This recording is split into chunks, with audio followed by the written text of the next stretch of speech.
Salam değerli izleyiciler, sevgilisi azadlığa çıxanda şikayet etmişti, indi barışmışıq deyir. Bəniz kimi tanınan tiktoker Aybəniz Xəlilovanın sevgilisindən şantajla 1 milyon manata yaxın pul alma ittihamı ilə bağlı məhkəmə prosesi davam edir və Qafqazinfo məlumatına görə Bakı Ağır Cinayətlər Məhkəməsində ötən gün keçirilən proses bir sıra maraqlı çıxışlarla yadda qalıb. Bənizin vəkili bildirib ki, zərər çəkmiş Xalid Kərimov ilkin istintaq vaxtı müvəkkilinə bilərək böhtan atıb, real vəziyyət isə başqadır. Əslində Bənizlə Xalidin kəbini var, onlar ailə kimi birlikdə yaşayıblar.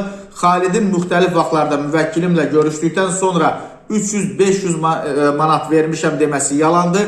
Xalidin Bənizin övladı ilə səmimi danışıqları var. Düzdür, kəbin kağızı rəsmi nikah hesab edilməsə də, amma bu var.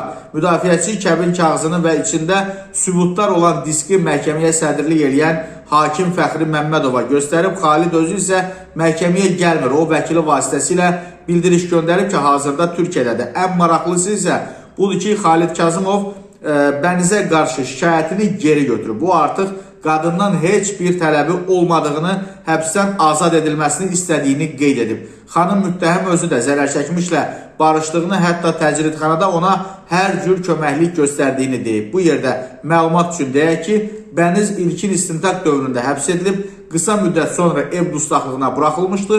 Həmin vaxt Xalid Kərimov qərardan narazı idi və o, hətta hüquq mühafizə orqanları rəhbərlərinə müraciət edərək Bənizin layiqincə cəzalandırılmasını xahiş etmişdi. İndi isə xaricdən mesaj göndərir ki, Bənizi azadlığa buraxın. Prosesin sonunda həm Aybəniz Xəlilovanın, yəni Bənizin, həm də Xalid Kazımovun vəkilləri qəti imkan tədbirinin dəyişdirilərək ev dustaqlığı ilə əvəz olunması barədə vəsatət qaldırıblar. Lakin prokuror Tural Yaqubov buna etiraz edir və məhkəmə onun mövqeyini əsaslı hesab edərək təqsirləndirilən şəxsin həbsdə saxlanmasına qərar verib. Hakimlər məzuniyyətə getdiyindən növbəti məhkəmə prosesi avqust ayına təyin edilir.